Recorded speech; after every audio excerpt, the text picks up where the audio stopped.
지식과 믿음을 동반한 사랑라는 제목으로 하나님의 말씀 증거하겠습니다. 혹시 기억이 나실지 모르겠지만 2003년도에 방영했던 드라마가 하나 있었는데요. 그래서 그 드라마가 유명해가지고 안 본 사람이 있어도 한 번 보고서 페인이 안 된 사람 없다. 그래가지고 기억나십니까? 뭐죠? 땡땡 페인. 다모라고 기억나요. 다모. 홍사간 날이 나왔던 거. 그 가운데에서 유명했던 그런 대사가 하나 있죠. 그 주인공 했던 대사. 아프냐? 나도 아프다. 예, 아프냐? 나도 아프다.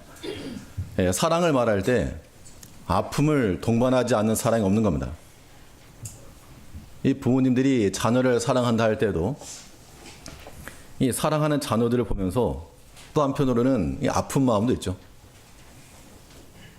언제부턴가 이 자고 있는 아이들을 보다 보면 왜 갑자기 마음이 슬퍼지고 눈물이 나려고 그러는지 이해가 안 돼요. 왜 그러지?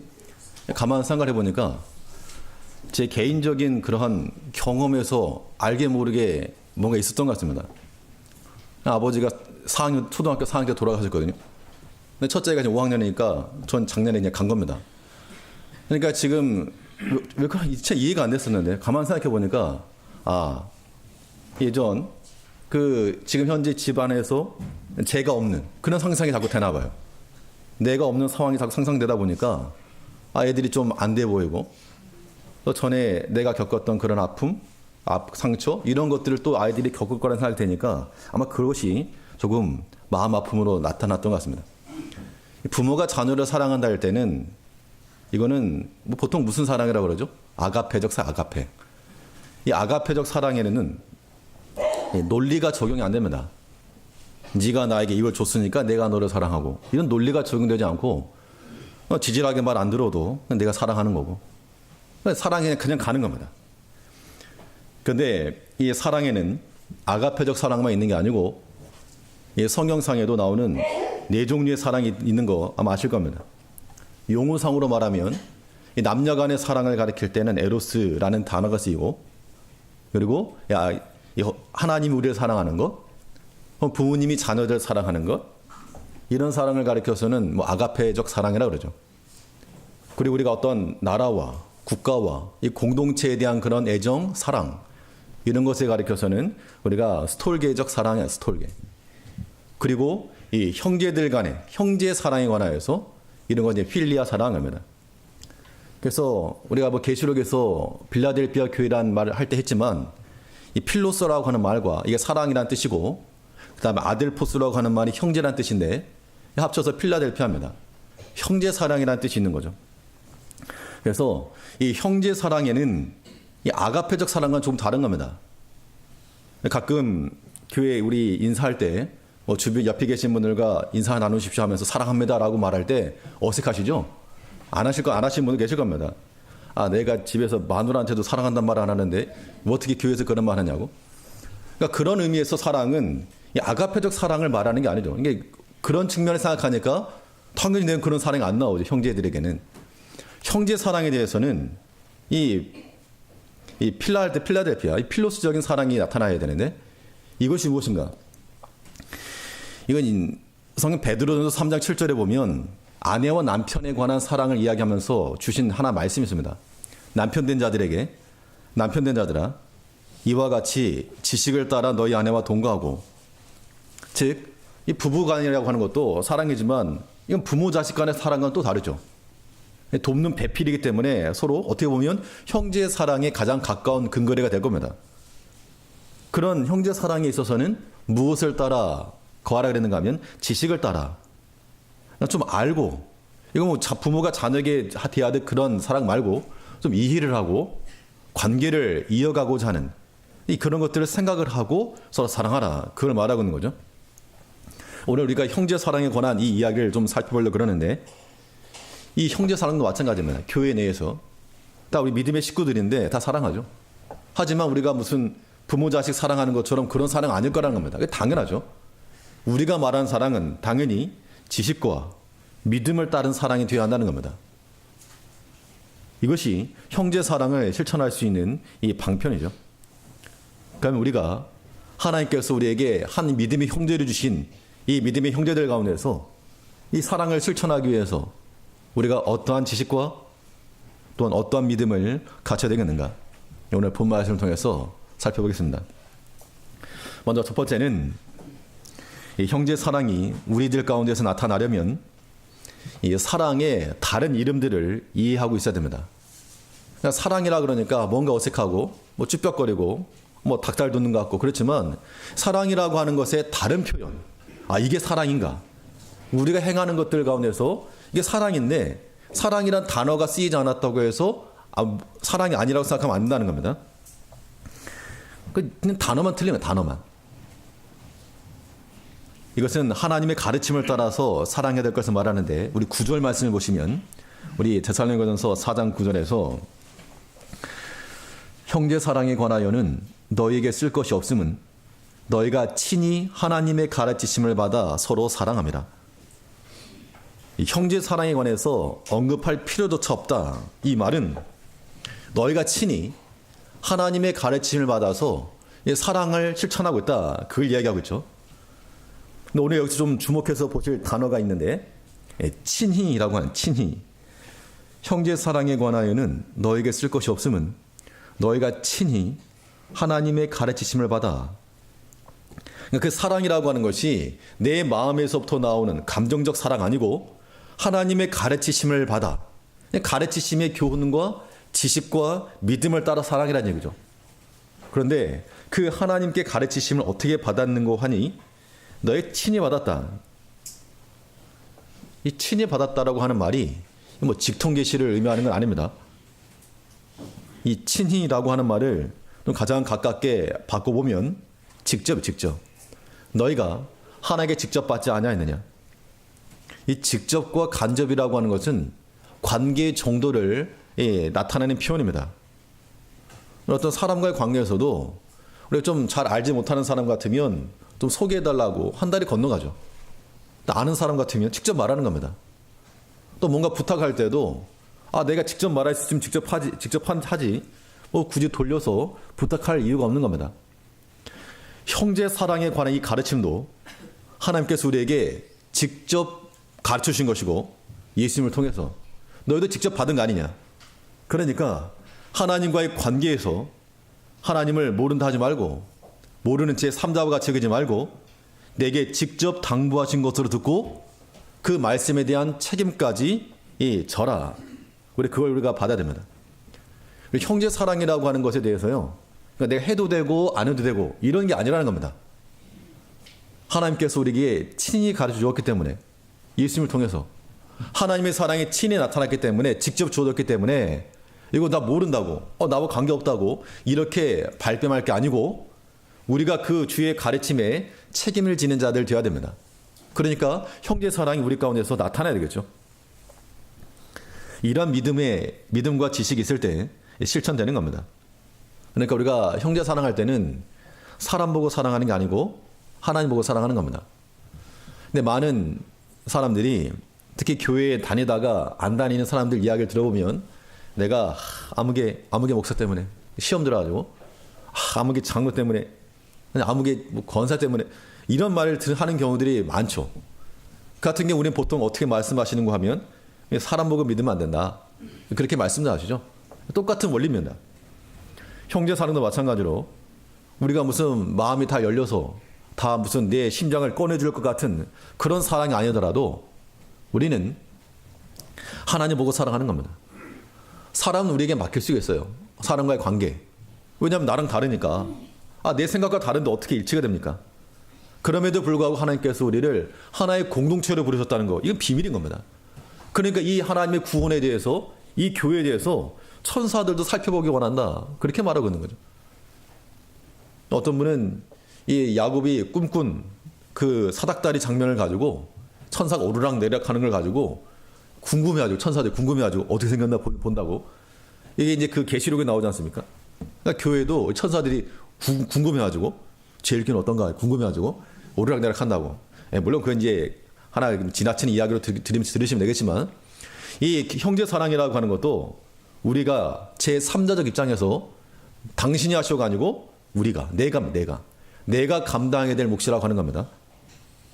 누구 보고 사랑하는 것이 아니고, 사람 보고 사랑하는 것이 아니고, 누구 보고? 하나님 보고. 나를 용서하시고 나를 구원해 주신 그 예수님 보고 형제 사랑하는 겁니다. 이런 믿음과 이런 지식이 있을 때 형제 사랑이 가능하겠죠. 그렇지 않으면 나한테 손해를 끼친 사람, 나에게 악한 말을 한 사람 미워 죽겠는 겁니다. 그런 마음 가지고서는 절대 하나님께서 기뻐하지 않으시는 겁니다. 형제 사랑에 관한 가르침을 우리는 어디서 받았습니까? 하나님께. 간접으로 받으셨나요? 직접 친히 받았다는 겁니다. 그러므로 그 주의 가르침을 따라 우리 형제를 사랑해야 됩니다. 그러면 형제 사랑이라고 할 때 이 사랑이라고 하는 것이 어떠한 다른 이름들을 가지고 있는가? 이런 것들을 좀 생각해 볼 필요가 있는데요. 사랑하라 그러면 나 못해 이럴 것 같지만 이 사랑의 다른 이름을 생각하시면 사랑하지 않을 수가 없는 겁니다. 왜냐하면 우리 신앙의 근본이기 때문에 그렇죠. 하나님께서는 이 사랑을 무엇이라고 가르쳤는가 하면 성경은 사랑에 대해서 성령의 열매다라고 가르치고 있죠. 너희가 하나님의 가르치심을 따라서 사랑하고 있다라고 그랬으니까 이 사랑에 대해서 우리가 뭐라고 가르치냐는 겁니다. 우리가 아는 것처럼 갈라디아 5장에 보면 성령의 열매들이 나오는데 성령의 열매가 몇 가지입니까? 성령이 몇 가지 열매? 9가지 열매 그러죠. 사실은 성령으로 심은 열매인 겁니다. 열매 하나죠. 단수로 표시되어 있는데 그 첫 번째가 뭐냐? 성령 열매 첫 번째가 무엇인가 하니 성령의 열매는 곧 사랑과. 예수님께서 죽은 자 가운데서 부활하셔서 부활의 첫 열매가 되셨다 그랬습니다. 그래서 부활의 첫 열매가 되셔가지고 예수님 뒤에 서 있는 모든 자들에게 부활의 소망을 주셨죠. 성령의 첫 열매가 사랑이라는 겁니다. 우리에게 사랑이 나타난다는 것은 이 성령의 사람이라고 말할 수 있는 겁니다. 그럼 반대로 우리가 사랑이 나타나지 않는다는 것은 뭐겠습니까? 성령의 사람이라고 부를 증거가 없다는 겁니다. 그러므로 형제 사랑에 대해서 나 못해 이렇게 말씀할지 모르지만 이 성령의 증거가 성령의 열매의 증거 없다. 우리 성령 받은 증거 없다. 그러면 심각한 거죠. 심각한 거예요. 그러므로 우리는 하나님을 사랑하는 마음으로 또 우리가 성령의 열매, 즉 성령을 받은 하나님의 구원받은 백성으로서 형제 사랑이 나타나야 한다는 겁니다. 그 증거인 거예요. 증거. 그래서 이제 말을 바꿔가지고 이제부터 우리 형제 사랑합시다 라고 하는 말을 좀 바꾸면 어떻게 되겠습니까? 성령의 열매의 증거를 좀 보이시오. 성령의 열매의 증거를 보이시오. 하나님의 사람이라며 구원받았다며 그 증거가 무엇이냐? 형제를 미워하고 시기하고 아직까지 풀지 못하고 원한이 있고 다투면서 어찌 사랑이라 말하겠는가? 예수님께서는 우리의 모든 죄악을 십자가로서 일순간에 단번에 모든 제사를 이루시고 우리를 구원해 주셨는데 아직까지 그 인간적인 관계 그걸 못 풀고 있느냐? 못 푸니까 사람이죠. 사실은. 못 푸니까 사람이면 사람인데 그러나 그것이 하나 앞에 바른 것은 아니라는 겁니다. 우리는 모든 사람과 더불어서 우리가 성령의 열매라 그랬으니까 심각한 거죠. 우리가 하나님 앞에서 성령 받은 증거 없으면 하나님의 사람이 아닌데 그냥 사랑하고 말죠. 그냥 사랑하고 말죠. 네, 원수도 사랑하라 그랬는데 그 형제를 사랑 못 하겠는가? 원수도 사랑할 판에 내 가족을 사랑하지 못하겠는가? 사랑이라고 하는 것은 성령의 열매라고 하는 또 다른 이름입니다. 그러므로 우리 가운데 사랑이 실천되어야 되겠습니까? 없어야 되겠습니까? 이건 반드시입니다. 반드시. 필수입니다. 그래서 성령의 열매가 우리 가운데 나타나야 되는 것만큼이나 형제 사랑도 우리 가운데서 나에게서 실천되어야 된다. 이것이 하나님의 가르치심을 받아 서로 사랑하는 겁니다. 또 다른 이름, 성경에서는 이 사랑을 무엇이라고 가르치고 있는가 하면 많이 있지만 또 하나를 보면 우리 성도들의 빚이래. 빚이면 부채죠. 부채. 빚을 졌으면 어떻게 되겠습니까? 빚을 졌으면 갚아야죠. 빚을 졌으면 갚아야죠. 바울은 로마서 13장 8절에서 피차 사랑의 빚 외에는 아무에게도 아무 빚도 지지 말라. 사랑의 빚을 너희가 받고 사랑의 빚 말고는 빚을 지지 말라. 그 말은 우리가 받은 사랑과 은혜를 알고 그걸 어떻게 하는 자가 되라? 보답하는 자가 되라. 은혜를 갚는 자가 되고 감사를 표하는 자가 되라. 그것을 말하고 있는 겁니다. 그래서 보통 우리가 요즘 같은 시대에 보통 다들 뭐 은행권의 대출 뭐 이런 거 다들 있으시죠? 대부분 있으실 것 같은데. 근데 그런 거는 많으면 많을수록 우리를 쪼들리게 하는 겁니다. 못 살겠네, 못 살겠네. 그러나 사랑의 빚이라고 하는 것, 이 사랑의 빚증을 알아야 되는 겁니다. 사랑의 빚을 많이 줬는데 이 빚증을 모른다는 얘기죠.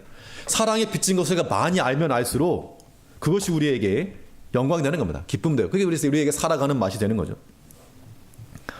갚지 않는 빚은 부도 깨짐의 원인이 되는 겁니다. 그래서 우리가 하나님 앞에서나 혹은 형제들 앞에서 이 빚진 마음을 가지고 갚아야 되겠습니다. 나는 빚진 게 하나도 없다. 나는 베풀기만 했고 받은 게 하나도 없다. 그렇게 생각하시는 분들은 상당히 교만한 겁니다. 우리 얼마나 많은 은혜를 받습니까? 근데 우리가 나라에 대해서도 우리 지금 정치인들, 위정자들 많이 욕을 할 겁니다. 국가가 나에게 해준 게 뭐가 있느냐. 그렇게 말씀하시겠지만 그러나 우리가 속으로는 또 한편으로 이런 마음 가지셔야 돼요. 은혜를 입고 있다.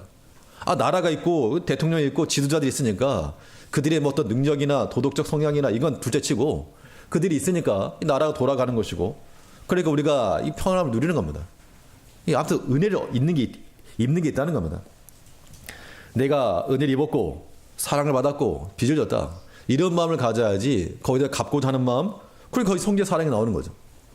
나라에 대한 문제만 아니고 교회도 마찬가지입니다. 교회가 나에게 해준 게 뭐가 있느냐. 그렇게 말씀하시면 곤란합니다. 뭘 해주는 게 있어서가 아니고 이 교회가 뭐 성도님들을 위해서 뭘 해줘야 되는 그런 기관인가요? 아니죠. 우리 하나님께 우리 모든 것을 다 우리 모든 마음과 전심을 다 들여서 경배하는 장소요. 기도하는 곳입니다. 또 이 교회가 있기 때문에 우리가 얼마나 신앙생활하고 있습니까? 또 제일교회가 있으니까 우리가 함께 모여서 예배드리고 있고 또 아름다운 성전 안에서 또 함께 성도 예배드리고 있고 얼마나 감사한 겁니까? 이게 빚진 거죠. 저는 목사로서 성도님들이 계시고 또 계시니까 이게 빚진 거죠. 마음이 빚진 거죠. 성도들 마찬가지로 이 목회자에 대해서 빚을 지고 있는 거죠. 그런 마음을 가질 때 이 사랑이라고 하는 것 속 오고 가는 거지. 내가 너 먹여 살린다. 이런 마음 가지고 있으면 이 형제 사랑이라고 하는 것이 실현될 수 없는 겁니다. 우리가 하나 앞에서 빚진 마음 가져야 되겠습니다. 바울은 로마서 1장 14절에서 헬라인이나 야만이나 지혜 있는 자나 어리석은 자에게 다 내가 빚진 자라. 도대체 처음 일면식도 없는 그런 사람들을 향하여서 헬라인들에게, 저 야만인들에게, 지혜 있는 자들에게, 또 어리석은 자에게 다 빚진 자라. 이 말은 즉슨 내가 받은 그 주의 은혜의 빚을 갚겠노라. 그걸 말하는 겁니다. 하나님께 받은 은혜가 크시죠. 은혜가 크시죠 라고 하는 말 다들 아멘 하셨을 겁니다. 속으로는. 예. 하나님께 받은 은혜가 크면 클수록 그 은혜를 갚아야죠. 누구에게? 하나님께는, 또 성도들에게, 또 교회에.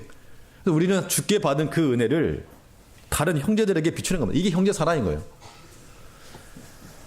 우리가 태양계에 별이 하나 있습니다. 태양계에 별이 하나 있어. 그 별이 뭔가 하면 태양이 별입니다.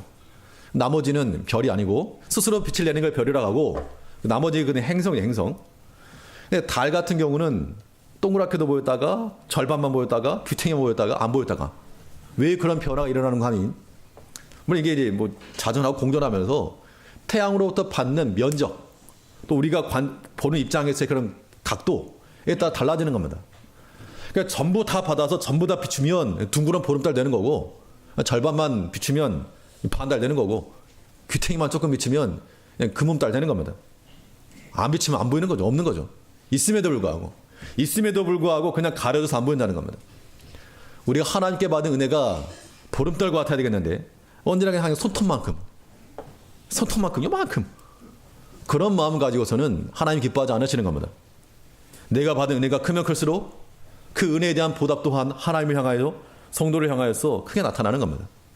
그 빚진 마음이 있을 때 우리는 주께 성도를 향하여 이 사랑을 갚아 나가는 겁니다. 그러니까 이제 형제 사랑이라고 하는 말 대신에 어떻게 바꿔야 되겠습니까? 내가 갚아야 될 무엇이 있다? 빚이 있다. 사랑의 빚이 있다. 그러니까 빚 받으러 다니지 마시고 빚 좀 받으라고. 내가 이번 주에 빚을 갚을 테니까 받으라고. 빚을 갚는. 그래서 이 형제 사랑이 실천될 수 있는 우리가 되어야 한다는 겁니다. 성경에서는 이 사랑을 어떻게 가르치는가? 하나님의 가르치심을 받아 서로 사랑한다 그랬는데 어떻게 가르쳤는가? 이 하나님께서는 이 사랑에 대해서 화평케 하는 것이야, 화평케 하는 거. 그래서 예수님께서 친히 하나님과 우리 사이의 원수되었던 이 관계를 화평케 하기 위해서, 하나 되기 위해서 자기 몸을 찢어서 자기 살을 떼어서 자기 피로써 우리를 하나 되게 했다는 겁니다. 화평케 하신 거죠. 우리를 자녀 삼으시고 모든 이 담을 다 무너뜨리셨는데, 형제 사랑도 마찬가지입니다. 우리 서로 형제들 간에 있는 마음의 벽들 없으시겠지만 있다고 한다면 그런 것들 그대로 있어 안 됩니다. 허물어야죠. 허물어야 됩니다. 하나하나 정으로 쪼아서 예수님께서 피 흘려서 이뤄놓으신 그 구원을 우리가 없이 여기서 안 된다는 겁니다. 하나님과 우리 사이의 모든 죄의 막을 다 예수님께서 무너뜨려서 하나 되게 하셨는데 왜 너네는 아직까지 담을 쌓고 있느냐?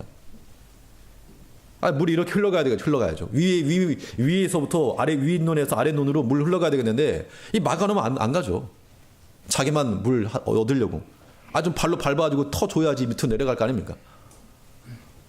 어렸을 때 일이지만 제가 농사를 져봐서 합니다. 그 논 한두 구탱이를 타가지고 열어줘야지 위에서 아래로 물이 흘러가지. 어떤 사람은 그걸 막아버려가지고 싸움이 일어날 때도 있어요. 담을 쌓아가지고. 사랑이라고 하는 것은 화평케 하는 겁니다. 그렇기 때문에 이 관계의 화목이라고 하는 것은 우리가 선택적으로 행할 게 아니라는 거예요. 선택적으로. 저 사람은 나랑 친하니까, 저 사람은 나랑 잘 지내니까 또 사랑하고, 저 사람은 꼴도 보기 싫어. 이런 마음 가지고 절대 안 되는 겁니다. 교회 내에서 형제 사랑이라고 하는 것이 누가 성경 어디에서 너는 선택적으로 사랑해라 이런 말 어디 있습니까? 모든 사람으로 더불어 평화하라. 예수님께서 만일 구원하실 때 너는 뭐하니까 구원해 줄 마음이 없다 이랬더라면 우리가 구원 못 받을 텐데, 우리의 모습 우리가 알지인데 얼마나 참 기가 막힙니까? 그럼에도 불구하고 나 같은 죄인도 용서해 주신 그 주님의 사랑을 받은 자 우리가 어떻게 선택하냐는 겁니다. 모든 형제. 오늘 보면 10절 말씀을 보니까 너희가 온 마게도냐 모든 형제를 대하여 과연 이것을 행하도다. 형제들아 고나노니 더 많이 하고. 이 데살로니가 교회 성도들에게 하는 말이 마게도냐 모든 형제들, 여기서 말하는 마게도냐 지역이라고 하는 것이 그 당시 마게도냐 북쪽 지역을 마게도냐 지역, 남쪽 지역을 아가야 지역 그랬는데, 이 마게도냐 지역에 있던 교회는 빌립보 교회, 아볼로니아, 암비볼리, 베레아, 데살로니가 이쪽 교회를 말합니다. 이 남쪽에 있던 교회는 고린도, 아테네 이런 교회가 있었고, 그러니까 개교회적인 형제 사랑만이 아니고 교회와 교회 간의 연합, 이것도 있었다는 겁니다. 또 그 당시 어떤 순회 전도자들이 오거나 형제들이 왔을 때 상당히 열린 마음으로 그를 받아주기도 하고, 그래서 모든 사람으로 더불어 평화하라. 히브리서 12장 4절에 보면 모든 사람으로 더불어 화평함과 거룩함을 좇으라. 이것이 없이는 아무도 주를 보지 못하리라. 그 좋은 사람들끼리 끼리끼리 모여라 이런 말씀 절대 없습니다. 물론 우리가 공동체 생활하다 보면 다 같이 할 수가 없죠. 밥을 먹어도 테이블이 몇 개밖에 없는데 어떻게 다 같이 모입니까? 그럴지라도, 물론 같이 모일지라도 우리 마음 가운데 서로 구별 짓는 거, 당 짓는 거, 무리 짓는 거, 이거는 버려야 됩니다. 혹시 그런 거 있으면 말씀하시죠. 그건 정말 다 없어져야 되는 겁니다. 그런 거 있으면 안 됩니다. 교회가 파당이 나뉘게 되면 그것처럼 참 시끄러운 게 없고 속상한 게 없죠. 우리는 모든 사람과 더불어서 평화하고 또 모든 사람으로 더불어 거룩함을 누쳐야 됩니다. 이것 없으면 주를 못 본다 그랬거든요. 또 이 데살로니가 교회도 하나님의 가르침을 받아 사랑할 때 이 마게도냐 모든 형제를 대해서 사랑했다 그랬습니다. 우리 이 사랑이 네 편 내 편 구별하는 것이 아니고 우리 모두 다 같은 한 팀이 되어서 주의를 해야 될 군사들인데 네 편 내 편 서로 싸우면 어느 나라고 어느 군대건 자중질환이 일어나게 되면 필패입니다. 필패. 우리 교회 성도님들 가운데서 우리가 서로 칼을 겨누는 그런 거 없으시죠? 있어서 안 됩니다. 형제 사랑이 있어서 선택적으로 골라서 하는 거 외식이요 불신앙입니다. 예수님께서 마태복음 5장에서 또 너희가 너희 형제에게만 무난하면 남보다 더하는 것이 무엇이냐? 이방인들도 이같이 하냐 하느냐? 우리 예수 십자가의 사랑을 이방인만도 못한 그런 것으로 전락시켜서 안 된다는 겁니다.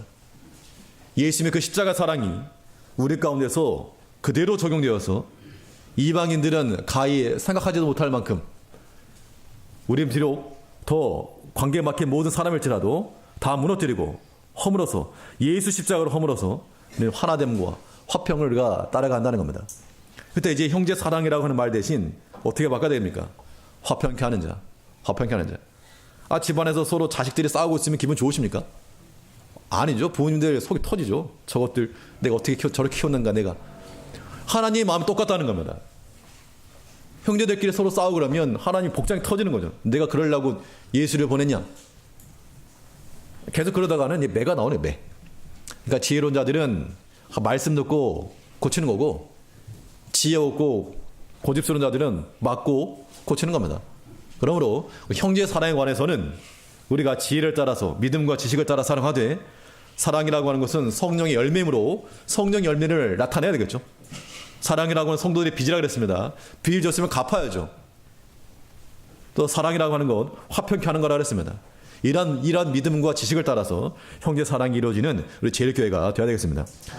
둘째로 이 지식과 믿음을 따라 사랑한다는 것, 형제 사랑을 어떻게 실천하겠는가.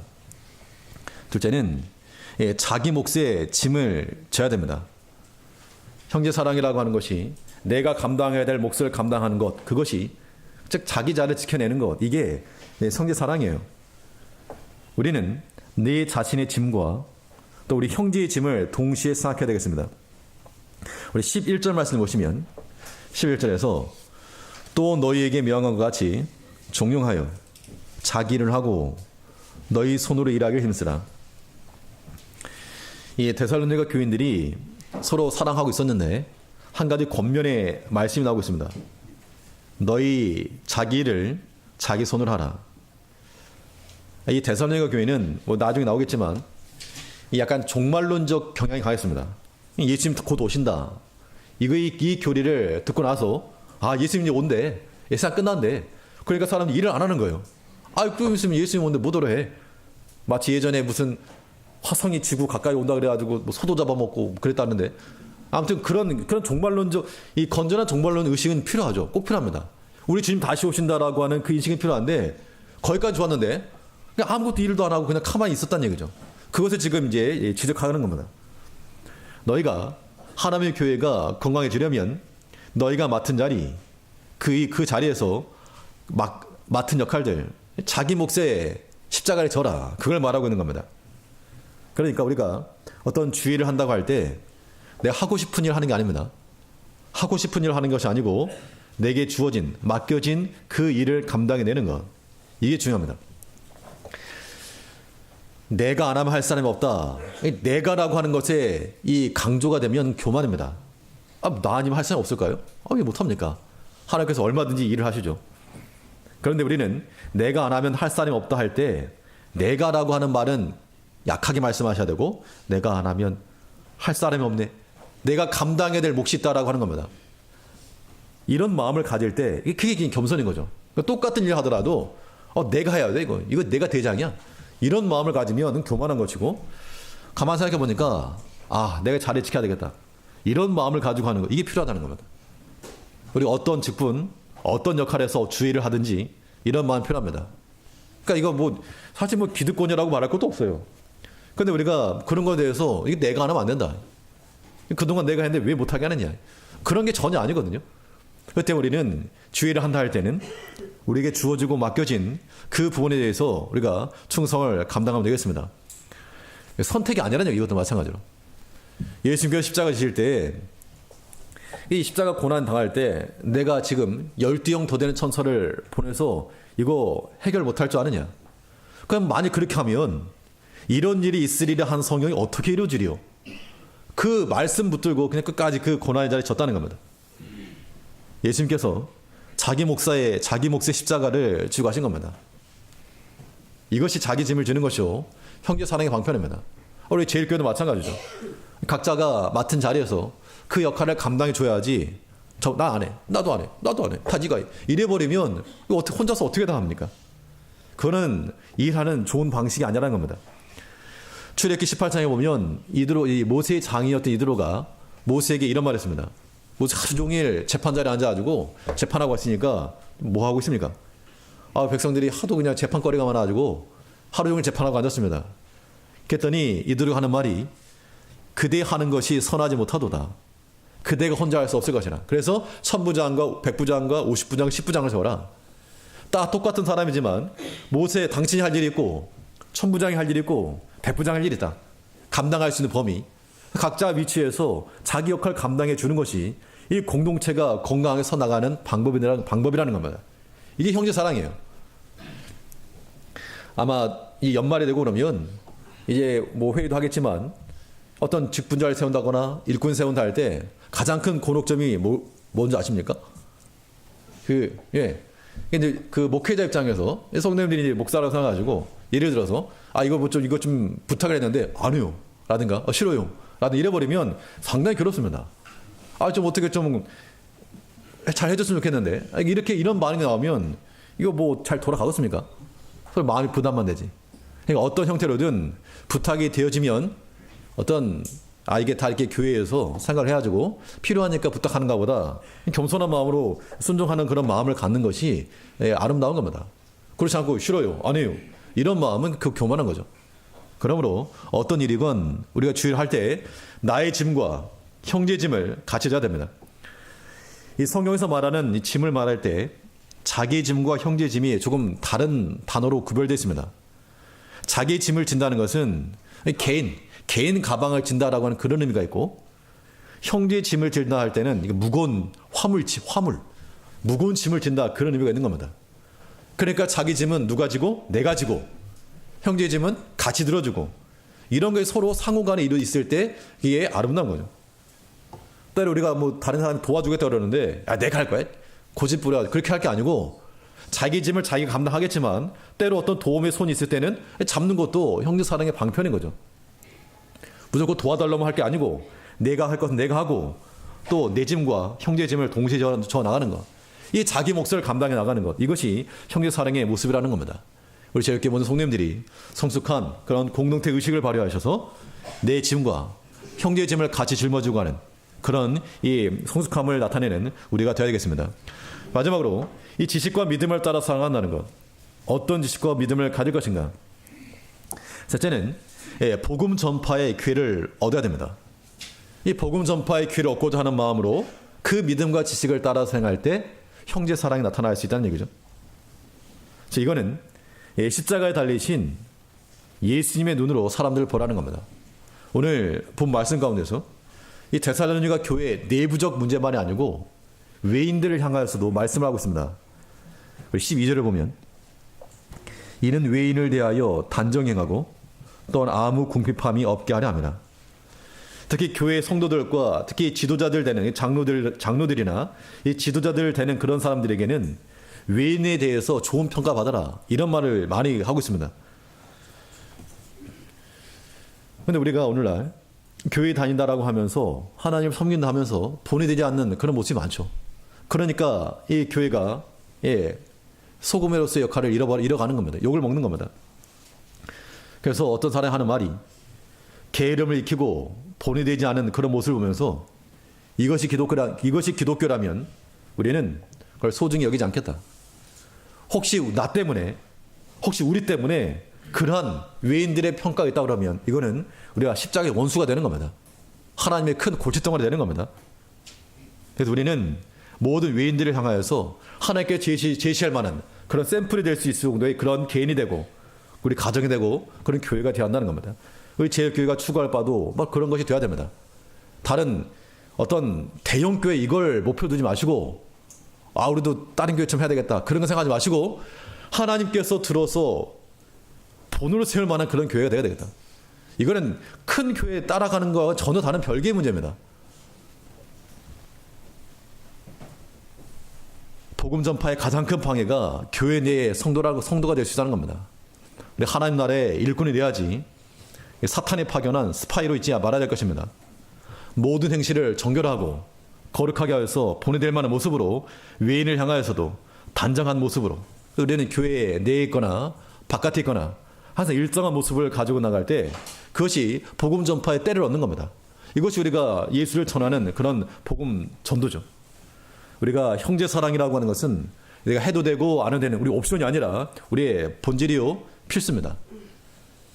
성령의 열매요, 성도의 빚이요, 화평케 해야 되는 이런 본질적인 것인 줄 알아서 서로 사랑할 것이며, 또 나의 짐과 형제의 짐을 같이 짊어지고 외인을 향하여서도 단정 행함으로 이 믿음과 지식을 동반한 형제 사랑이 우리 가운데서 충만한 제일교회 되기를 간절히 바라겠습니다. 기도하겠습니다. 우리 사랑하신 아버지,